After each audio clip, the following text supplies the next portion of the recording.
Hello, everyone. Welcome to Diary of a Farmer's Daughter. Right, so today I want to talk about four principles of feeding.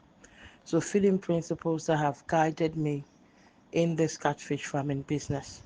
Okay, so the first thing is that of good feed. When we talk about principles, more like guidelines actually, they are more like guidelines, set guidelines that are there to guide you, to lead you on the right path. So the first one is that of good feed. When we talk about feeding principles, the first one to look at is that of a good feed. Now, when we talk about good feed, what makes a feed good? Yeah, we know basically that we have several types of feed. Okay, we have the foreign feed, we have the local feed, and we have the one I've otherwise tagged as the indigenous or homemade feed. Now, the foreign ones, for example, we have Alaqua, we have Scretin, and Coupons, for example, and even the very trending one now, New Hope, is there. Then we also have local feeds, Blue Crown, Top Feed, Vital, and a whole lot of them. I'm not canvassing for anybody. Then we have our homemade or indigenous feed, the ones we make on our own, the one people tend to make on their own. I'm not going to say we because I don't make. So the ones people make on their own, farmers make on their own, looking for cheaper alternatives. And yeah, I'm not downgrading any of them. They say they work, and that's fine. If they work for you, I mean, every man to his own.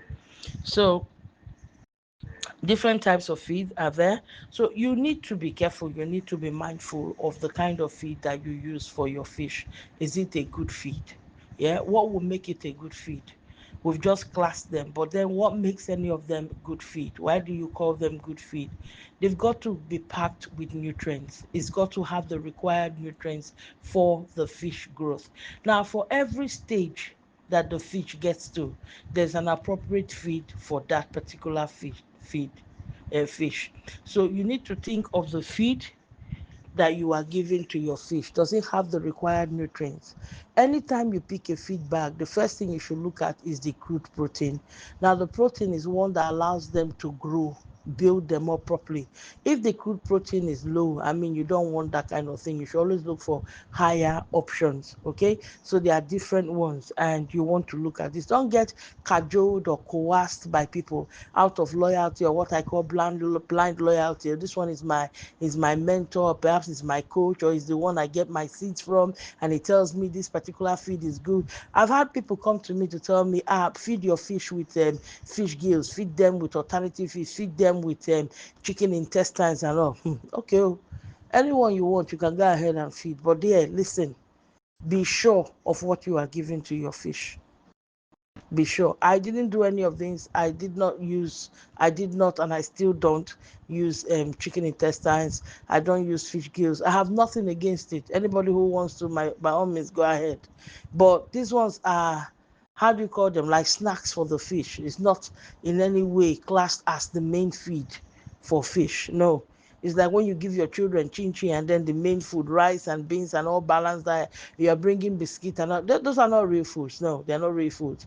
So you've got to be careful about that. Make sure that you take feed that has the required nutrients for the required stages. So be very clear on that, and don't get coerced or cajoled by people that will deceive you into using what you should not be using. Be careful.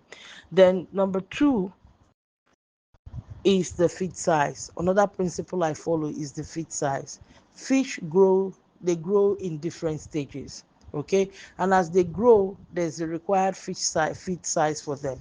So you have the feed size that matches or has an appropriate feed size. Okay, very often in this industry we'll find people who will say, oh, I'm growing my fish for 2 months, I'm growing my fish for 3 months, and in that space of time you also find people who will want to give their fish that is a month old, you are giving them 3 a month old, you are giving them 4 a month old, some of them are giving 6 I mean, come on. We should know that the feed size should be commensurate with the size of the fish, should be commensurate with the fish size itself. So watch out for this. Okay, so when you begin feeding your fish, for example, you start off from say if you have juveniles, you're going to begin perhaps with 1.8 mm of feed, 1.5 or 1.8 mm, just to bring them on the same platform, on the same level where they can begin to pick 2 mm. And you move from there, maybe feed them for about a week plus or 2 weeks on that one. You move from there on to 2 mm. And as they grow gradually, you progress to 3 mm, 4 mm, 6 mm, and finally 9 mm, 9 mm as the case might be. It depends on what you want. So let's be mindful of the feed size. Another principle that has helped me is that of spot feeding. I tend to spot feed. There are different ways to feed them. Some people tend to throw the feed around, broadcast or whatever. But for me, I stand at this particular spot on the pond and I feed my fish from there. That allows me to see the fish as they come to eat. As they are eating, I'm studying them. It allows me to see if they are vibrant, if they are active, if there are any issues going on. Instantly, I will know. You see, you can compare this to a mother who is breastfeeding the child. You're breastfeeding the child, you're looking down at your child. At the same time, you're examining the baby's body to find out if there's anything. The baby's looking at you, you are looking at the baby. It's the same thing with your fish. Okay. Now, if you feed your fish, you don't look at heaven or you don't look at the side when you're feeding them. You generally look at the fish as you're pouring in the feed. And as you pour in the feed, you study them to find out if they are okay or not, if they are vibrant, if they are active, if they are slow. If there's any not coming to feed, you know, and then you know the exact action or appropriate action to take to rectify situations instantly without wasting time. Another principle that I have here, the final one I follow, is that of feeding to satiation. When I talk about satiation, it means feeding to the point of satisfaction. Okay, so yeah, I am a stickler for rules. I like patterns. I like knowing exactly what I do. So yeah, I could go to the farm with measurements. I could carry my feed in a bucket. I could carry a container just to measure so I know exactly what they've eaten.